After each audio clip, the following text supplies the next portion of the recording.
And hello to everyone that's just joined us right now. Welcome to the Calling with Neo. And today I've got an incredible guest. Already you can see him there, smiling and whatnot.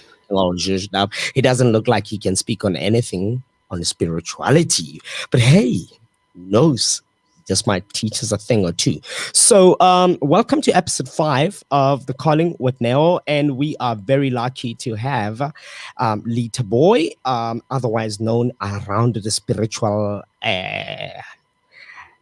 realms and spaces and the work that he does in terms of that area of industry.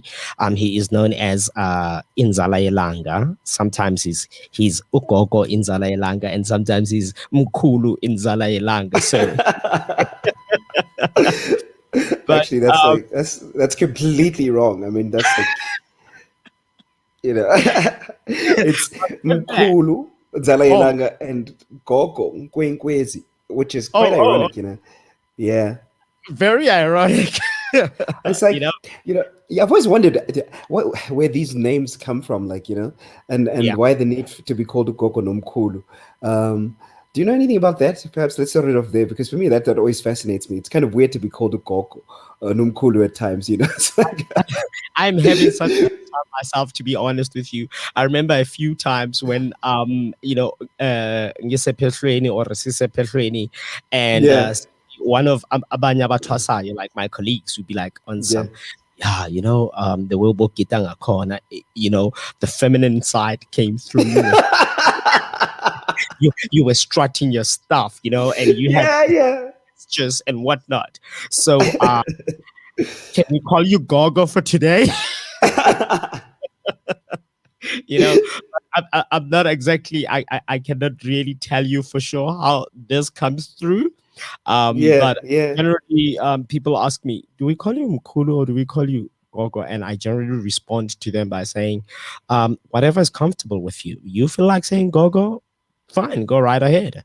You feel like saying Mkulu? Fine, let's go ahead. And how I've made, my observation around that, or my conclusion rather, is that at that particular moment in time, you are possibly seeing or sensing an energy, a feminine energy, the divine feminine energy. If your intuition is to call me Gogo, I've got no problem with that. If your intuition is Kulu at that particular time, I figure that you're sensing a divine masculinity at energy around me. So that's my take on it. And you, what's your response generally? I mean, I find it very interesting because I don't like to be limited, man. It's like, and that's been my greatest challenge, is like, if we limit ourselves to just Gogo Nomkulu, that leaves out all of the other kind of incredible ancestors that we walk besides, and sure, they say that there are some that are leading, but I'm very much like, let's kind of shift the way that we do things, just and it's pretty interesting, because at times I'd have a strong Gogo come through and she'd say her piece, and then the other times I would have a powerful like Mkulu come through, and both of them would have dialogues. And the most incredible work I ever did was before Mtwasa, just to get them on the same kind of wavelength, where mama and tata kind of a thing get along so well. In other words, bayazwana, because before they used to just fight for positions and fight for what, Well, number one. Yeah, and it's like, but guys, there's enough space for everyone, so it's like, let's just chill out. And with that, I introduced today's discussion. Then our discussion today, Mkulu, focuses on a broad-based approach of ideologies on growing spiritually, as opposed to the usual typical ubungoma route that we see most undertaking, most Black South Africans undertaking, and I would presume that this is the case throughout the whole of Africa. But however, we like to be global. We like to have a broad international perspective in terms of how different people, or how people approach their spiritual growth, or their spiritual journey, or their spiritual inquisition, for that matter. And You were the perfect person that I could think of, and to bring onto today's episode, whereby I've known you. I've even forgotten for how long we've known each other, but we've known Yeah, it's been a while. years, and something very few people don't know is that for me, you sparked the light or the fire that made me start taking things, in the spiritual or spirituality a bit more serious Mm. than I used to, and you didn't push me into this. I remember your biggest question is when we first met, we spoke about ourselves and, what do you do, where do you come from, and so forth. And Yeah. all I knew at that particular time, this I found out as we were walking the streets of Limpopo, that Mm. apparently you're an actor, or you had in acting and whatnot, and I couldn't understand why people were running towards you. I thought they were running towards me. It's like, oh, I'm signing autographs and stuff like that. And Yeah. meanwhile, I'm into you, and you were so nonchalant about it. But in any case, now there's this actor now talking all things spirituality and whatnot, and he sort of like has put his acting career behind, in the back seat. And I got to learn a lot of things from you over the years, and I still continue to do that. But Mm. today for me, it's about I've seen you. Probably you had already undertaken a couple of different paths or approach to different ways of growing spiritually. But in the time that I've known you, I've seen you go to South America to go and explore spiritual ideologies and paths that are undertaken by those people. I've seen you Mm. undergo ugutwasa or initiation in different forms of Mm. spiritual awakening. And I know you as somebody who likes to have a broad international perspective or approach to solving a lot of different people's challenges who may come to you seeking for your assistance. And I always admire Mm. you went into the space with that global view that, what, I'm not just serving Black South Africans, I'm not just serving Africans, but I am equipping myself to be able to serve as many people as possible from all different kinds of backgrounds and cultures and all walks of life.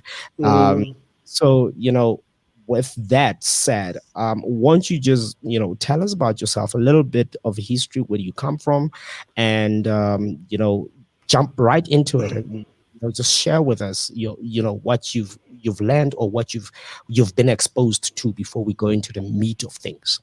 Ah, okay. That's cool. Thank you so much for that beautiful intro, man. It's crazy. So I'll tell you a little bit about myself. I'm like a seeker, so in numerology, there's this whole idea around each number has a specific characteristic or trait. And for the Yeah. longest period of time, so I'm a number seven, and I've always believed that, I'm just thirsty for wisdom and knowledge, Mm, and I've sort of a couple of, I think it's about 10, 15 years ago, I made a decision that I'm going to dedicate the rest of my life to learning and growing, because if I don't learn and grow, then I'm just going to die pretty much, and a slow and painful death. So I sort of signed a contract with my ancestors and my spirit guides that I'll constantly be seeking wisdom and knowledge. yeah. So I mean, it's just started off a while ago, just understanding the laws of attraction, kind of a thing, and just working around that. And back in the days when the law of attraction became such a popular thing, and everyone was heading Secret. towards it. Yeah, the secret, yeah, dude. And so I really like fundamentally studied it and like full on wanted to understand what it was about. What are the Yeah. secrets? How does the universe react and act around certain situations? And and then I'd work with people as well and help them to understand that the thinking, think, feel, do kind of a thing. What you think, what you feel, what you do. And then I met various teachers along that path. Most of them were online because at the time I couldn't afford to travel to the States or whatever the case might be because I was still Yeah. a student. And YouTube became like my source of knowledge. you know and then after that, I kind of left that behind me because there was this ideology around, the new age light workers thing, and everyone wanted to be light, but nobody understood the darkness, and you can't separate the two. So I went into a phase of studying the darkness, and when I say the darkness, I mean the shadow parts of yourself, the Yeah. parts that you ignore, the aspects that you suppress, because we always have to be nice, or we always have to be someone besides our authentic self, because society Yeah. conditions us to believe a certain way. So I studied that, and it was just amazing to go deep into the darkness and sit in the dark spaces within myself and just understand myself, and also the also the influences, spiritually and otherwise. I love that shadow work. It just was really powerful and transformational for me. Hmm. Then I moved on from that, and I decided, let's just extend a little bit more. And so I studied shamanism. Oh yeah. Yeah. Yeah, shamanism is just this core concept around, uh, the different kind of cultures from all over the world, you know, Yeah. who have similarities and different methodologies around connecting with spirit. So when I went to I think it was it Peru or something like that. I wanted to That's in study South and America, understand. right? Yeah, yeah, yeah. I mean, I was just I didn't do geography, bro. So like, I'll always be checking that kind of stuff. yeah, dude, it's like because I was just drawn to like study, and so I learned about plant medicines there. I learned about ayahuasca. I learned about mushrooms. I learned about various ways of connecting to spirits and the different teachers. And then I also learned about the shamanic journeying and this whole idea Mm. that you pick up a drum, Yeah. and you just beat at it, and there's a Yeah. specific beat or rhythm that helps you to get into a subtle state of trance. It's very Yeah. easy. Anyone can do it, and you access the spiritual realms through that. And then I Yeah. learned about the different levels of the spirit realms. There's the middle world, the upper world, and the lower world. Of course, this is one cosmological approach, just one perspective. It's Yeah. not the right one or the wrong one. It's just one way of looking at it. And in the upper world is where all the ancestors, the angels, the archangels, the ascended masters, and all these incredible beings reside. And in the middle world is pretty much where we are. And in the underworld, you've got your spirit helpers, which are mostly your animals. Yeah. So I learned how to connect with those kinds of entities by virtue of just going into the rhythmatic drumbeat that takes you Yeah. into a trance-like state where you start opening yourself up to spirit, and spirit starts leading and guiding you. You know, Yeah. which is amazing because I learned how to do things like animal retrievals for people in terms of helping them out. I learned recently, well, not recently, but I just had a recent client of mine where I had like removals, upfemba, but not in your typical sangoma way. It's like you track by virtue of your dowsing or tracking with your finger, and then you pretty much remove the entities that are within the individual themselves, because um, there are fortunately dark forces within the dark spaces that you know are seeking homes, quote unquote. Sometimes you have Oh, people a that put them host. inside of you. Yeah, a host. Yeah. It's and I always say to people, like, it's the most interesting thing because I've traveled those worlds and I've seen these dark entities and dark um, forces.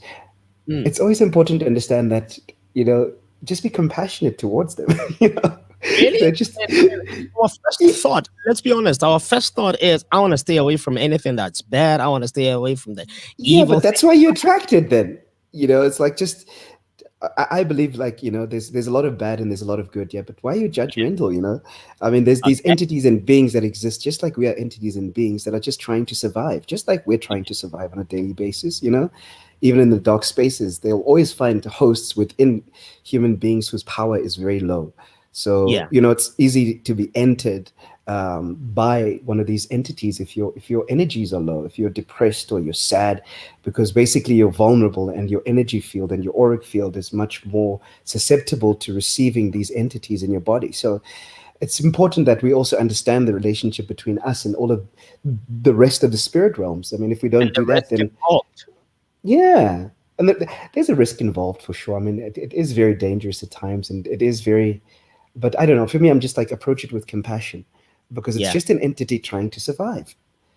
Just like you are an entity trying to survive. Yeah. And you will be, they find a host, quote unquote, in the weakest and most vulnerable beings. And some of them are very dangerous and not cool to work around, and but they're very fascinating. It's very, no, I don't know why, but I just enjoy working within that space lately, and just Yeah. finding out. compassionately listening and working with removing these entities and Yeah. understanding these entities. It's quite intense, you know. Well, And I'd like to ask you. I mean, like, while we're still on that, I mean, I'd like to ask you. I mean, that is a very broad, you know, ideologies or a plethora of ideologies that you've been exposed to or that you have undertaken around different parts of the world, right? And yeah, now yeah, here I am, I'm sitting and I'm saying, look, you know, you had already undergone so much and you were already doing so much in terms of internationally with clients that you have internationally and clients locally. And for me, there were already a diverse background of people with different races, different ideologies, different thinking, yeah, yeah, yeah. environments, you know. And for me, it's like, this guy is like right there, you know. Anybody can come and he can then be able to help them navigate or solve whatever challenges that they may be experiencing in their lives. You know, through tapping into his knowledge and his experiences that he's acquired over the years, you know, spiritually. But then, I mean, for me, it was a shocker when all of a sudden you went in to go and do the African trip, uh, and then you must get a name, Umkuru, and so forth. And it's like this guy doesn't need to do that. He's already got so much under his belt. He already understands so much, and the I'll stuff that he wants to do. And like right now, you know, he's kind of like a snob, and like we can relate very well. He understands me, all his clients, and when he speaks like shwaka and whatnot. I don't know Oh, if he, lekker, bro. you know what I'm saying. And I'm like, what is it doing? But why was it important for you to go, you know, to also undergo that? So it's very interesting, you know. I love to tell this story, and it's quite funny because so I was doing a ceremony a while ago. I think it must have been 3 or 4 years ago, um, Yeah, and you know my ancestors came through quite strongly, and they were like, "We see you, you know, we see you. You're always going east," because I spent some time studying some Eastern modalities and just understanding yeah, what those were. You're always going west, and yes, you're good, and we support you, you know, and that's great. You know, you're always going north. So I went to all of these different places. I mean, all around the world, and just seeking information and seeking wisdom. yeah. And then they're like, but you don't see us, you know, why don't you see us, you know? And I'm like, what do you mean? And then they were like, is it because we don't come to you all fancy and dressed? Because I was going in with the feathers and the crazy things and the incense, and it's like, you know, because that was the modalities that I was kind of exposed to a lot. And then they were like, if you want us to actually dress up and be that, we can. Oh yeah, And then I was like, no, no, no. Let's just be simple because I kind of like simplicity. And then yeah. this Mkulus sat me down underneath a tree, and he's like, well, you know, Is don't this like in forget, a vision? You're currently having a full vision. on, full on Yeah, vision, bro. But it's like, right, because it's in a ceremony. It was a plant medicine ceremony. I can't remember which one it was, but they're talking to me, and they're telling me that, listen, guy, you are going everywhere, but you're yeah. not coming back home. So it's important for you to realize that we also have things to teach you, you know, Wow. and don't neglect us, you know, because it feels like you don't see us, you know. And we're not saying don't go out and learn, because one of the things that they also said was we support you because your journey will be about integrating the north, the east, the south, and the west, you know. But it's important for you to come home now, you Yeah. know. It's important that you learn about who you are, where you Hmm. come from, and allow the ancestral gifts of your lineage in this lifetime to Yeah. start to manifest. And I sat there and I looked at this guy. I was like, yo, that's some crazy stuff, you know. And the funny thing is, I never say no when they ask of me. I'm like an idiot when it comes to these guys. When they say turn right, I turn right and I run, you know, because it just feels right. I submit and I surrender. I have no fear around it, you know. So when he said that, I was like, okay, cool. So now what is the plan of action? You know, like what do we do? You know? And then a couple of months later, I went to Babkhanya, and you know, and they came up and they were like, yeah, well, this is the person that's going to take you through the journey, you know, because I wasn't going to rush it as well. I realized that, you know, Yeah. everything has its time. So that's the only reason I think that they were like, if you're going to talk about holistic, because I'd like to have a holistic practice, Yeah. and that's what I'm working on consistently. Is like, let's be holistic in our approach. You can't Yeah. miss out on who you are and why you're born in this lifetime as a black South African Xhosa man. You know, Yeah.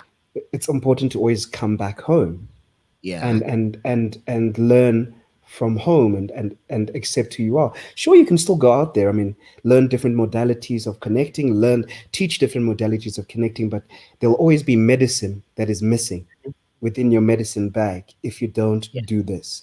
And so I surrendered, and I was like, okay, cool, let's do it. It's like here we go again. It's like an adventure for me. So I mean, so this was right up the alley for you, but it was nothing. Yeah. Was it anything like you've ever experienced before? Would you say it was more difficult, or like how would you describe this Oh, particular experience from the other experiences that you've had? I mean, like like you said, you've done Peru. You know, yeah. Oh, you, yeah. you I learned tell. some shamanic ways, and you got you got some skills. You know what I'm Yeah. saying. So how was this different? And also, how has it impacted your approach now towards healing people, towards assisting people with challenges that they have, and towards navigating yourself in terms of what you hope to achieve? So for me, it was so difficult because I had all of these other methodologies that I Yeah. could tap into at any point.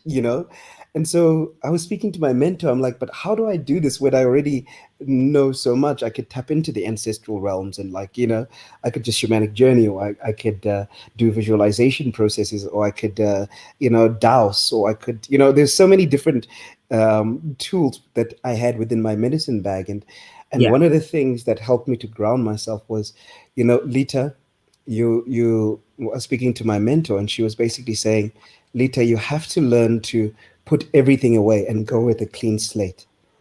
It was so hard just to, forget everything. I'm like, what do you mean? So I must just put everything aside and just be present, because if you're not present and you're bringing in all of these other methodologies into this, you won't get the heart and the crux of it all.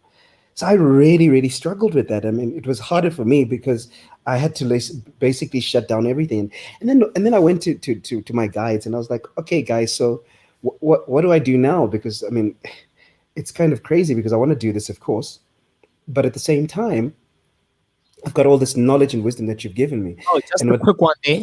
Can we just Yeah, give some acknowledgement to Jeanette Lewis, who's watching yeah. Florida? Hi, Jeanette. Thank you for tuning in. Really, Hey, really Jeanette. appreciate you tuning in. All right. Zala, you want to say something later? Say something. Hey, what's up? It's good to see you. Well, thanks for joining. This is a very random day, random conversation. Oh, before I interjected there, please carry on. Yeah. No, so for me it was like I had to let go of everything. And I remember I Yeah. went up to my guides before I went in, and I asked him. I was like, okay, so how are we gonna do this?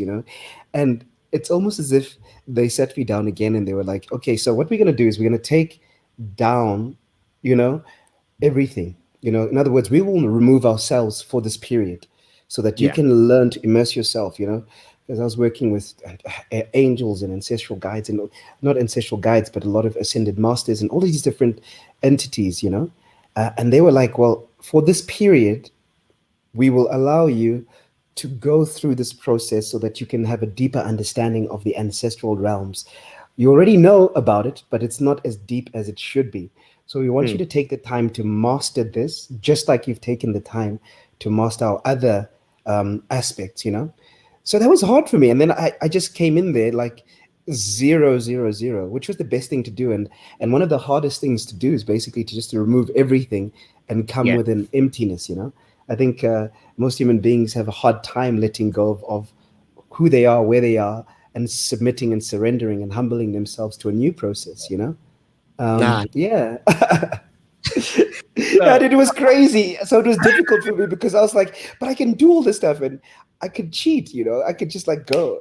So especially when and, and cheat your way through the process. yeah, but then that wouldn't really help me to deepen my Yeah. connection with my ancestors and you know. So it was very, very difficult for me because I had to learn to let go and learn to, you know, go back to grade 00, grade R, or the base level. That can be very And difficult, I can oh, imagine. it's the most difficult thing ever, man. It's like, what do you mean? But and I'm like, I'd listen to my Coella sometimes. I'm like, but I know this. Like, But now here's the thing: is I'd like to like just bring us back. I mean, very important question that comes from Jeanette. We've got a lot of ideologies, religious backgrounds, or beliefs, right? Belief system, and yeah, you and I have had a lot of conversations, and I think. Even though we disagree so many times on so many things, but the one thing that I've always found us agreeing on was that nobody's wrong. You know, yeah, no, yeah, no, no, I can't say Christianity is not wrong. Judaism is not wrong. yeah, Islam is nothing. not wrong. Muslim is not wrong. We just have, to find our own way that works for us. Uh, Absolutely, yeah. yeah, this is brought about by Janet. And then she's like, I'm learning how to tap into the spiritual realm of God. And I would assume, at first assumption is like God, Christianity. You know what I'm saying? Yeah, And yeah, yeah.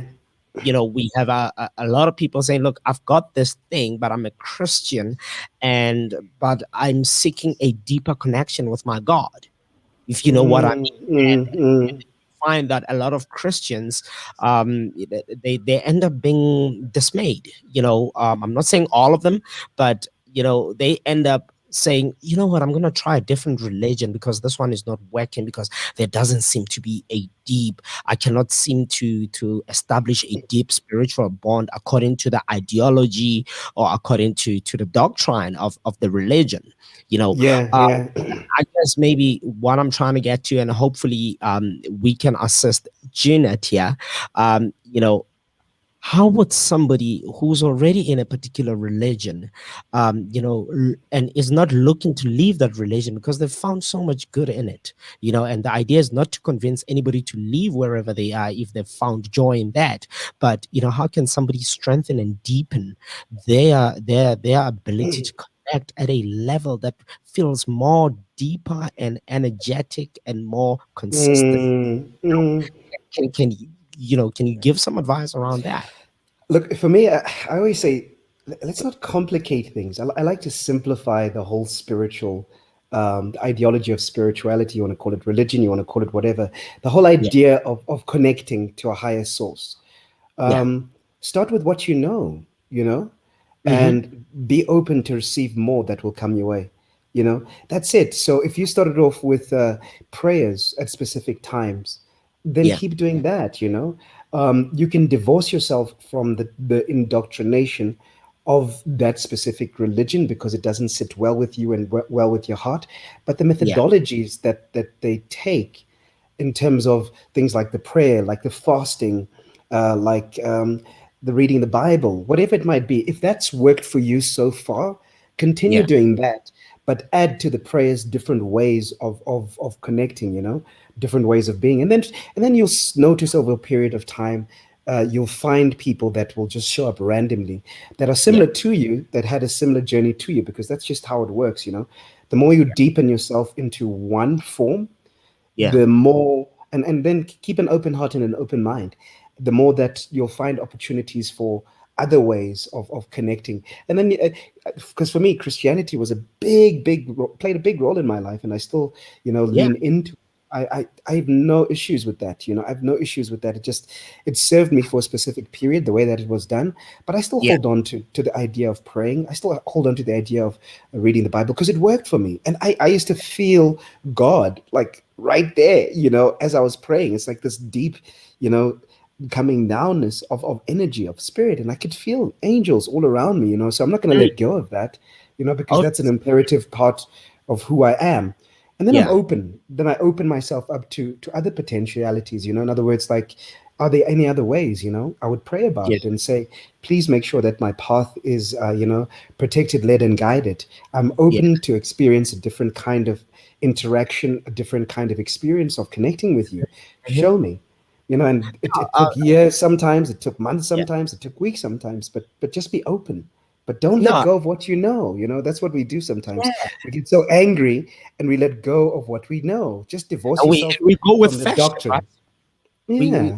a lot of times we go with fashion, we go with the trend. It seems it's like almost as if that there's a tender out for to yes, Angoma, It's like Yeah. Yeah. but I'd like to bring it back to let's go global right now. But before we go global and tap into some of the experiences that you've had and how that helps people, I just have to share one particular experience. This was around the period when my aunt, whom I considered my mom, went Mm, on and passed on. And you happened to have been one of the people that I was spending every day of my life with during that period. And that was a very difficult mm, period for me. And I remember, I asked you, or my worry was also about my grandmother.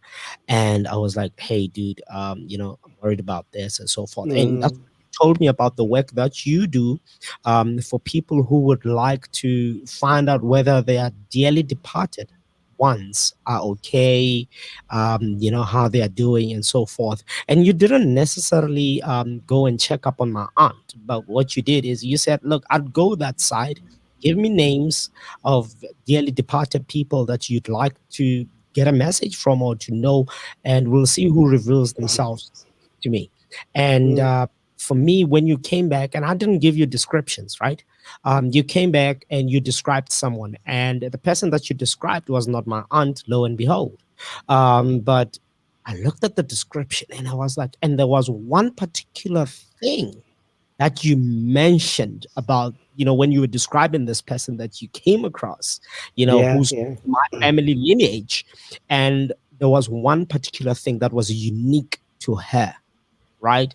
And the minute you mentioned that, I was like, oh my goodness, there's this particular person, and she's Mm, very, very important to me. And you had a lovely message for me from her, you yeah, know, yeah, yeah, yeah. and I remember that. and and and I remember when you said to me, dude, you can actually do this yourself. You don't need me. And I'm not saying give your trade secrets away, right? All I'm simply just asking is, what does something like that look like?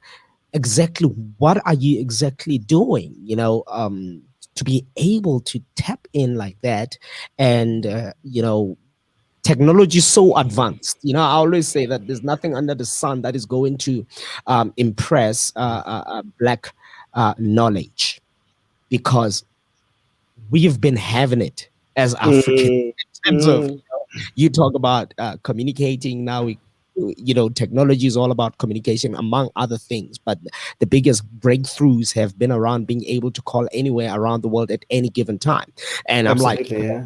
but we've been doing that in Africa, with our indigenous knowledge. Not only have we been doing that, but now I know people like yourselves that are even speaking or are able to communicate with dearly departed. How does one create that type of channel? What kind of spirituality or awakening is that?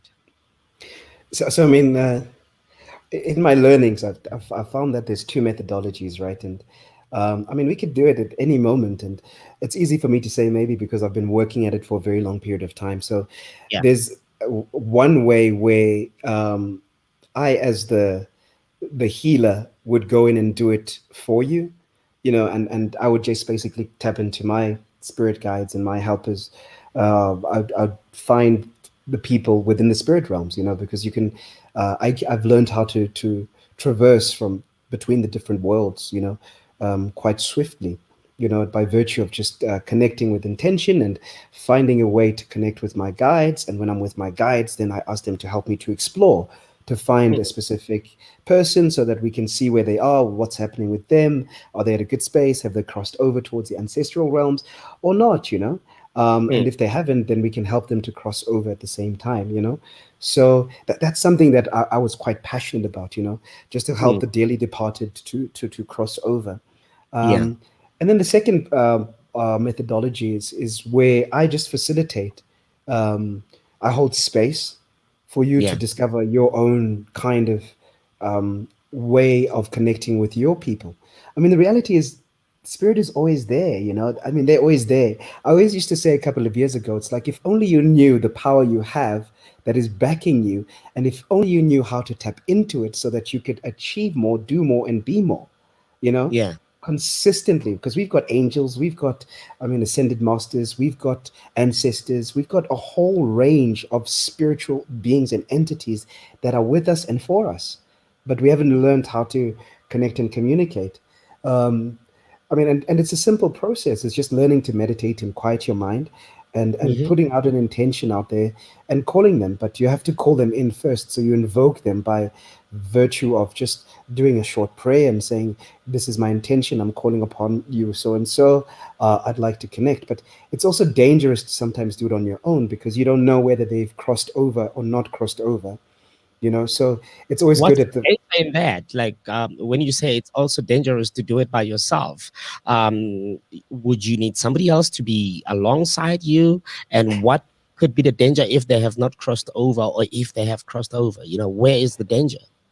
Well, I mean, the danger lies in the fact that, I mean, we also have the those who died and did not live well and die well. In other words, those who were scalums, you know, those Yeah, who, you know, really didn't live up to their life's purpose or live a life that's in alignment to what they were called to do here. Um, and so we have all of those people in our ancestors and ancestral lineages, you know. So yeah, it's dangerous because sometimes they connect with you and then yeah. they make you do their work, which isn't necessarily of the highest good of all, but the highest good for themselves. Oh, So, you know, it's an individual thing versus a collective thing, you know. So sometimes we interact with people who have crossed over that are not well in spirit. mm, And they utilize it. A lot of stuff like that is happening with sangomas these days. We're uncertain about which spirits that we're working with. Are they well in spirit or are they not well in spirit? In other mm, words, have they crossed over? When we say cross over, I mean, have they landed in the sides of the in the spaces of the ancestral realms?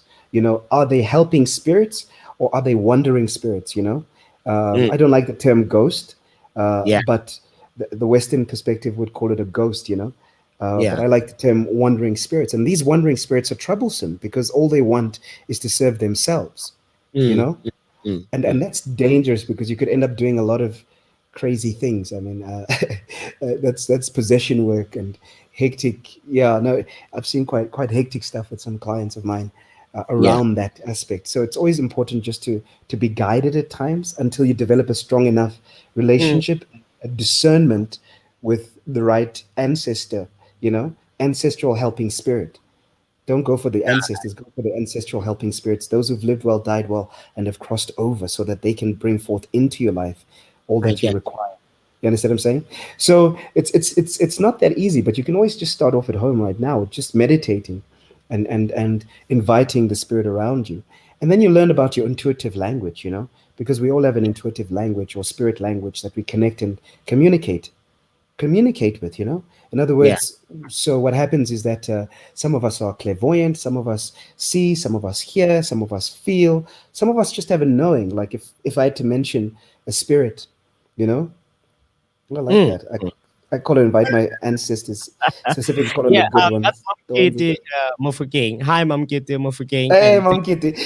thank And you you. know that is so important even when you pasha. Yeah, Consistently call upon the ones who are well in spirit. Don't call yeah. upon all of your ancestors because you're opening yourself up to the naughty ones who will come and possess you, you know, and just hey, be No. naughty there. So always make sure that you call upon the ones who are in light, you know, and I like the way Mm, you put it, you know, in the light, you know, the ones who've crossed over, those who've lived well and mm, who've died mm. well, those who've done the work in this lifetime so that they could ascend and transcend and Yeah, join the rest of the ancestors on the other side, you know? And that of course, the ways of helping them, I'm not saying we should give up on all of the ancestors that have not crossed over. There are many yeah. ways of helping them, you know? There's a process that I facilitate that helps people to Tell us connect about with. that process. I mean, we are always looking, and we are always looking to connect. We are always looking to help, and so forth. And I find that a lot of people, they explore this under I wouldn't like to use the word duress, but sometimes it's kind of like it feels like it's under duress because you've tried everything, Ah, you know, or that's how they feel, whereby you've tried everything to navigate your own life. Because to be honest with you, a lot of people, I find that we start tapping into this, we start exploring it because everything else is such a mess in our daily lives, and we are looking for ways to solve our problems. But we find that yes, we coming across brick walls and so forth, and we feel so trapped, and we need an escape. So we take anything that comes along, and a lot of people, when now start opening themselves up to spirituality, most of the time it's, I'm desperate.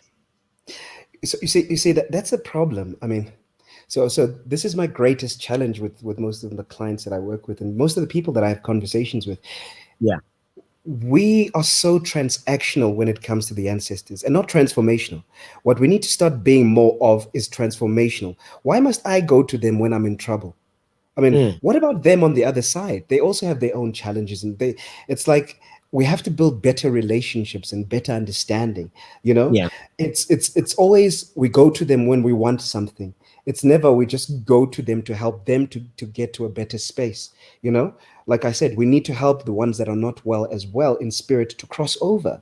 You know, Mm, why can't the intention be to be of service to them versus them serving us consistently? You know, mm, mm, we mm. always want to take. Maybe it's because of the perspective that most people have, or most of the time is like we are tapping in that realm because we are thinking they are all knowing and all powerful, and Oh they don't need no. help. They have all the help, and I couldn't possibly do anything for them besides, like, yeah, like I've been told I must slaughter, or I've been told I must ban No. incense, depending which doctrine that you come from or religious belief you come from. And that makes sense. And I understand that. But at the same time, you know what the greatest thing you can do for your ancestors is? Yeah. Heal yourself. Work on you. Um, Mm, develop, understand the different generational or uh, genealogical genetic patterns that exist within your family lineage. You know, yeah. so for me, it's a communication. I saw that there was a massive breakdown of communication in my family line. And then there was trauma around belief systems, around, and I had to, before I could even go to them, I had to make sure that I was working on me, Yeah. because too many people run to the spirit and then you get there and then you become all powerful, but you're a broken mess, you know? You can't go to them as a broken mess. But also understand you are meant to be a broken mess so that you can fix your life, so that you can help them as well. Because when you heal them. That's the easiest way to be Oh, transformational. Heal yeah. yourself, you will be able to heal them. And the rewards are just bountiful. It's not just about slaughtering and it's about what good is it to be a vessel Yeah. of the ancestors or vessel for spirit when you're not in a good state, when you're not in a Or good even a space. vessel for God. Even a Yeah. vessel for God, what good is it? So heal yourself, work on your trauma. We all have different traumas. Trauma can be passed down, trauma can be acquired by virtue of circumstance and situations. Heal your Mhm. trauma, because when you heal your trauma, you're releasing the ancestors who dealt with the same patterns of Ye- trauma, who dealt with the same things, and it stops with you. You become the roadblock for transformation and change, you know? So for Well, me, yeah. no, no, no. I was like, yes, I'm listening. I just wanted to just throw in another direction there because I see we're about to run out of time, and I would love to have you back on the show, and I'd love for us to delve into other things, but we still have a bit of time. We've got like about 15 minutes. Let's try and make it worthwhile. So I'd like to know, what was your greatest take when you were in Peru? And exactly what did you take from there, and how are you applying it today as somebody that is a spiritual healer, somebody that's knowledgeable, and so forth. And that's one question. Another question from Mamgate is, what happens to those that commit suicide? How do we help Oh, them that's a cross good. over? you know That's a good one. and for That's a me, good one. that's very, very important. And because of the knowledge that I have around suicide in terms of the consequences of it in the afterlife, it's probably one of the reasons I never went through with suicide. I have Mm, had suicidal thoughts because of life's challenges, and sometimes it's just so overwhelming, and it looks like the only better option I could take was taking my own life. But as I walked into this journey and I started learning the things that I was learning, and I was starting to be exposed to, realms that were beyond what I'm used to, which is the physical, one of the biggest takes was seeing the consequences of suicide. So yeah, just to reiterate that question, you can see it on the screen. Mama get this question: what happens to those that commit suicide? How do we help them cross over? But before that, you just give us your take on Peru experience, biggest thing, and how are you applying it today. So for me, one of the greatest things in all my travels, in all of my learnings, in all of my different, cosmologies that I've tapped into, is the beauty of the similarity of it all. Yeah, It's like I love the fact that, for instance, in in South America, or in the shamanic circles, we would yeah, call removing entities is called extraction. So it's yeah. called extraction, but in our native cosmology, to Abantu, ubungoma, we call it ukufemba. But it's the same So thing. removing entities. So you're talking about the same thing as exorcism. Exorcism, yeah, it's ukufemba basically, on Mm, mm, different levels. Of course, there's different ways of approaching it, and so wherever I've traveled, I've always noticed that it's all one, man. It's like the spirits are very interesting, and it's all one. It's just one, called different names, yeah, approached differently, but it's like, hang on a second, this is an extraction. Oh, ukufemba. This is upotul. Oh, this is what it's called in this language. So it's been fun for me yeah, to look at the patterns that exist throughout it all, and to weave together the similarity. And the greatest thing that the God Creator is all about oneness, and to see the oneness within it all. How we might call it Ra, when now you call it Ramasedi, or whatever it might be. There's just mm, there's one approach. And yeah, and we call it different ways, but we approach it very differently. So that's what I learned from there. I learned to see the patterns within the east, within the north, within the south, and then I learned to understand the different approaches, because it's very culturally specific. yeah, Whereas we would have, I mean, in this Xhosa, for instance, so we have those grandmothers that do pipe ceremonies, which is consistently, but they just yeah, smoke those yeah, pipes. And in South America, what they do a lot is they do pipe ceremonies, which is similar to what Okoko Betu used to do. They used to yeah, sit there with those big, and so I just love to see the different ways and the different names. Tobacco is very important, and snuff is very important. So I just enjoyed making those patterns, seeing Guti, and it's so easy to get lost, in everything besides what you are, because that's what the world has taught us as Africans. We should be ashamed of who we are and what we possess, right? yeah. No, So true. for me, I just love to ground myself and say, okay, Bogogo na Bomkulu, just show me what it means from our perspective.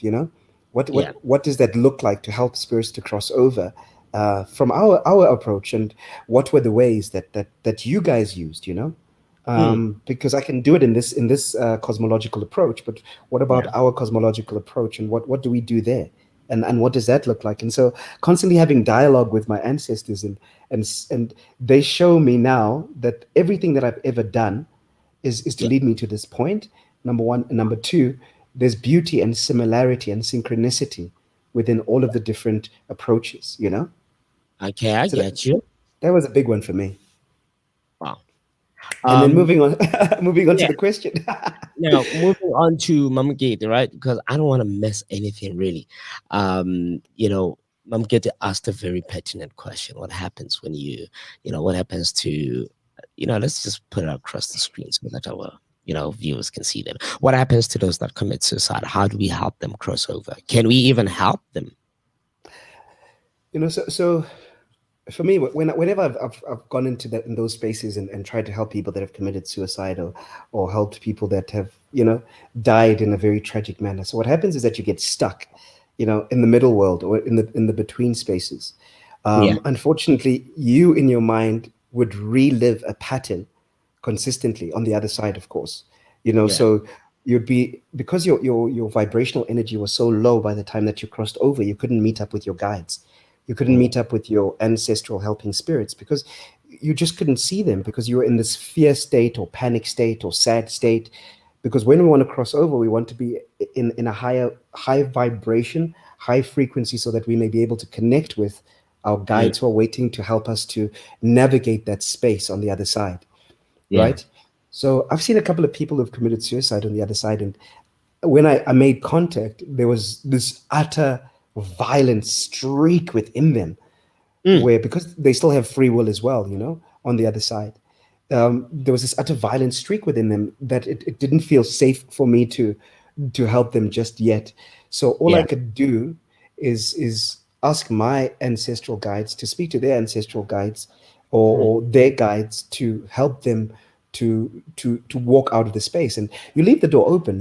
It's like they're ready whenever you're ready, you know. yeah. Uh, and sometimes I'd have to go in a couple of times and check in, go in a couple of times and check in and build a relationship with them, check in until they're comfortable enough with me to be able to walk across, you But know. what And can I do for my, like, let's just take an example. What can I do so, for so, my so cousin? you, What can I do for my cousin that's committed suicide? And I know nothing about tapping into the spiritual realm that you speak of and going in there and meeting these guides and so forth. What can I do with the limited knowledge that I have as either Muslim or as either Jewish or as either Christian? yeah, that's it. That's a good question. Um, I'll tell you the advice that I was given. So the first thing is to honor the soul, honor the spirit, honor the being Yeah, that they were, you know. So keep their memory alive by virtue of honoring them. Um, and when I say honor them, you talk about them in a light manner, not in this deep, dark, depressive. You mention the good, because that's reciprocated somehow in the spirit realms. They might not be able to connect with it immediately, but over a yeah, period of time, just knowing that you were loved, and we understood, we understand, yeah, um, you just have to be more understanding and more loving. And of course, you can pray to the ancestors to help that person, or pass out to the ancestors to help that person, or pray to the gods and the angels, whatever it is that you feel comfortable with, to help yeah, that person on their journey to not get stuck. But I would say, because their energy was so low, the yeah, frequency, the vibration was so low, yours is to amplify and raise your frequency and raise your vibration to that of love, yeah. and focus purely on that. And that's not to say deny your path, because you must go through the grieving processes. But if you really want to help, you can do Mm, things like light a candle and pray to the guides and pray to the ancestors, and also just celebrate the individual in all of their beauty, you know, mm, mm, in mm. all of their beauty. Don't hold on to the negative aspect, the fact that they've ended their life. Yeah, Celebrate them, because what you're trying to do is bring back life within them, so that they can raise their frequency of vibration to be able to see, and cross yeah. over, you know. I mean, look, thank you for that, and I hope Mamgete, at least, our guest here, our expert, has at least been able to, give you some kind of direction, some kind of I guidance, hope it helps. and you know, in terms of what you can apply yourself. All of us, in our own little corners, can do something for our loved Absolutely, yeah. ones, to help make things a bit better, right? And I'd like to bring it back to us, the land of the living. Um, a lot of times I've found that we find people, we move from one ideology to another ideology, never having fully understood that previous one, and when we don't get what we want, we tend to talk down on that previous one and say, no, now I'm doing something better. And as somebody that it has been exposed to quite a number of different ideologies, and as somebody who embraces and respects all of them, whether you approve of them or not, or whether I'd like your take on how are you shortchanging yourself, if at all you are shortchanging yourself as an individual, when you jump from one to another, and you look back at that one, with an eye that says, I learned nothing from that side, and therefore I'm going to shoot it down. and this new one that I found is the one that works for me. Look, I think it's important to understand why you are called to a specific place, Yeah, because you're there for a specific reason. And the reason that we jump from place to place is because we don't understand why we were there in the first place, you yeah, know? So going back to my story, my ancestors told me that I have to go to Twasa because I've learned everything, but I have not learned this from the South. And I can tell you terrible stories and yeah, shut down the whole bungoma industry because I've seen some very malicious, dark. I've seen, yeah. So let's not go into that, but yeah, the the beauty of it all is the fact that I'm humble enough to understand that I'm called here for a specific reason. And yeah, if the darkness and the maliciousness is part of that calling, then I will learn from it too, because I must go through that process.